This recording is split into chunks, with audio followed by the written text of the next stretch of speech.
22 साल से एक हिट की तलाश थी सनी देओल को और वो खत्म हुई गदर 2 के साथ इंडिपेंडेंस डे वीकेंड 2023 में। वहीं दूसरी तरफ इमरान हाशमी 14 साल के फ्लॉप के बनवास पे गए थे और उनकी हिट की दिवाली उन्हें मिली 2026 के इंडिपेंडेंस डे वीकेंड में आवारापन 2 के साथ। 22 साल में सनी देओल ने बहुत सारी अच्छी मूवीज भी की, लेकिन बॉक्स ऑफिस का सक्सेस उन्हें नहीं मिल पाया और सेम वही केस रहा इमरान हाशमी के साथ। उन्होंने भी बहुत अच्छी मूवीज की, लेकिन बॉक्स ऑफिस पे वो सक्सेस वो देख नहीं पाए थे 14 साल तक। और जब इन दोनों का ही कमबैक हुआ, वो उनके आइकॉनिक कैरेक्टर्स के जो मूवीज थे उनके थ्रू हुआ, जो कि ज्यादातर नॉस्टैल्जिया पे डिपेंड करता है। क्योंकि गदर 2 हो या फिर आवारापन 2, दोनों ही मूवी कंटेंट वाइज बहुत ही ऑर्डिनरी मूवी थी, पर क्योंकि उनके साथ नॉस्टैल्जिया ऐड हुआ था, इस वजह से ऑडियंस ने उन्हें भर भर के प्यार दिया और उसी हाइप के चक्कर में बॉक्स ऑफिस ने इन दोनों को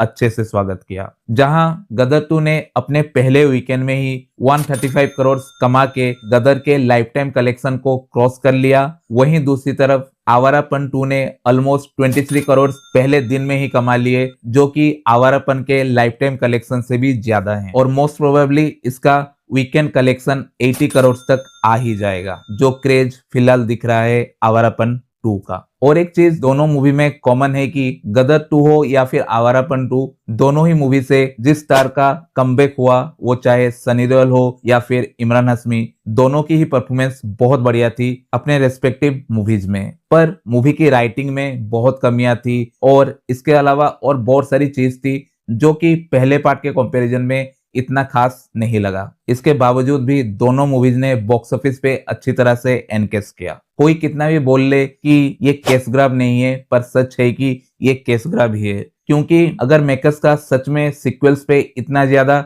भरोसा रहता तो वो ये सीक्वल्स पहले ही ले आते। क्योंकि अब नॉस्टैल्जिया का जमाना चला है और सनी देओल को देख के सब नॉस्टैल्जिया को एनकेस कर रहे हैं, तो उसी में आवारापन 2 भी शामिल है। अगर सनी देओल की बात करें तो गदर 2 के बाद उनकी जाट आई, वो भी मास मसाला मूवी थी, पर 100 करोड़ में बनी जाट ने सिर्फ 90 करोड़ का इंडिया लाइफ टाइम कलेक्शन किया। अगर सच में सनी देओल का वो पुल होता तो जाट भी अच्छी खासी बिजनेस करती बॉक्स ऑफिस पे। इसका लेटेस्ट एग्जांपल है बंटवारा 1947, जो कि आवारापन 2 के साथ क्लास हुई है। उसका तो बॉक्स ऑफिस पे जाट से भी बुरा हाल है। ऑडियंस को गदर 2 के बाद समझ आ गया है कि ये लोग सिर्फ नॉस्टैल्जिया पे खेल रहे हैं और सनी देओल को लेके कोई भी सीक्वल बना रहे हैं। और ये मैं दावे से कह सकता हूं कि अगर बॉर्डर 2 रिपब्लिक डे वीकेंड पे नहीं आती और वहां पे कोई स्ट्रॉन्ग मूवी उसके अपोजिट खड़ी रहती, तो बॉर्डर 2 उतना कलेक्ट नहीं कर पाता जितना उसने लाइफ टाइम कलेक्ट किया। वहीं दूसरी तरफ इमरान हाशमी की बात करें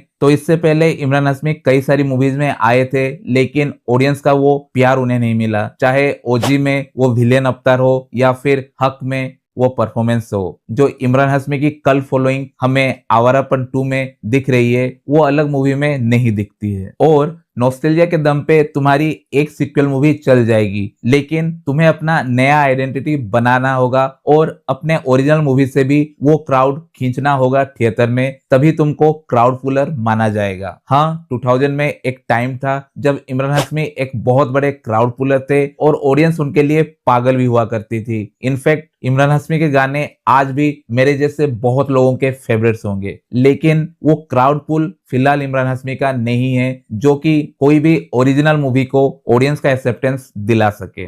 देखो, इसके बाद इमरान हाशमी की आ रही है गनमास्टर G9 और गोदाचारी 2। गनमास्टर G9 जो है वो आशिक बनाया अपने के डायरेक्टर आदित्य दत्त डायरेक्ट कर रहे हैं और वहां पे म्यूजिक हिमेश रेशमिया का होगा। हिमेश और इमरान का कॉम्बो बहुत ही मैजिकल था 2000 में, लेकिन वो फिलहाल कैसे काम करेगा वो कह नहीं सकते। और आदित्य दत्त की डायरेक्शन बहुत ही ऑर्डिनरी रहती है, कोई एक्स्ट्रा ऑर्डिनरी मूवी उन्होंने नहीं बनाई। हाँ, आशिक बनाया अपने हिट हुआ था, टेबल नंबर 21 अच्छी मूवी थी, पर उन्होंने क्रैक जैसी मूवी भी बनाई है, तो उनपे इतना ज्यादा भरोसा फिलहाल तो नहीं होता। और अगर गनमास्टर G9 को ऑडियंस एक्सेप्ट करती है, फिर कह सकते हो इमरान हाशमी का असली कमबैक हुआ है। इसके अलावा तेलुगु पैन इंडिया मूवी गोदाचारी 2 में भी इमरान हाशमी दिखेंगे, पर वहां पे उनका विलेन रोल होगा, तो वो बहुत ज्यादा डिपेंड करेगा अपने कंटेंट पे।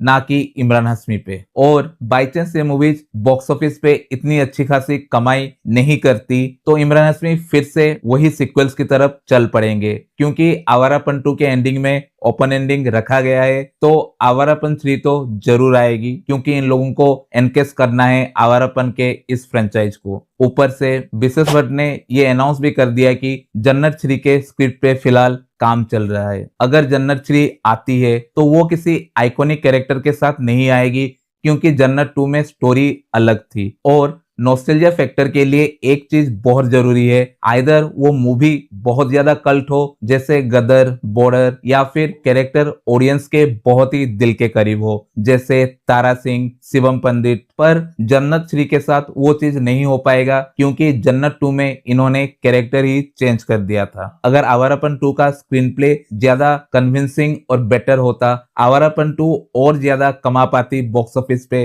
पर मुझे नहीं लगता कि ये गदर 2 की तरह सक्सेस हो पाएगी। लेट्स सी ये कितनी दूर तक जाती है। वैसे तुम्हारा क्या प्रेडिक्शन है, आवारापन 2 बॉक्स ऑफिस पे इंडिया नेट कलेक्शन कितना करेगा? कमेंट सेक्शन में जरूर बताना। मिलते हैं अगली वीडियो में, तब तक के लिए take care, goodbye and enjoy movies.